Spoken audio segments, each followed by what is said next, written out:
Welcome to the Rim Break Rodeo. We hope this video helps. You start by preparing your spotlight keys and targeting one player. This is the only way to progress efficiently.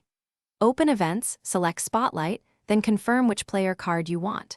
Once done, make sure you have enough keys and energy. If you're low, buy or claim half-key bundles from the store or event rewards. Don't waste keys on wrong players. Choose the card that fits your roster needs, because every key spent advances the same spotlight track and shapes your upgrades. Now you execute the middle steps, spend keys with intent. Start by hitting high-value player upgrade nodes early. They yield boosts that make later plays easier.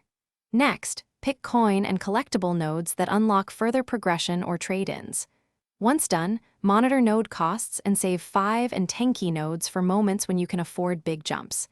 Make sure to stack boosts from the event. They compound, so timing purchases and key use will accelerate the spotlight grind. Finish by spending remaining keys to unlock the final upgrade nodes and claim your spotlight player. Once the player is claimed, apply upgrades to your roster and verify stats in your lineup.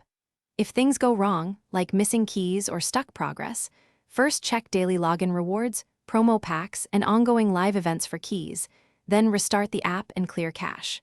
If progress still fails to register, contact in-game support with screenshots. They can restore rewards or reconcile key. Thanks for watching. Consider subscribing if we helped you.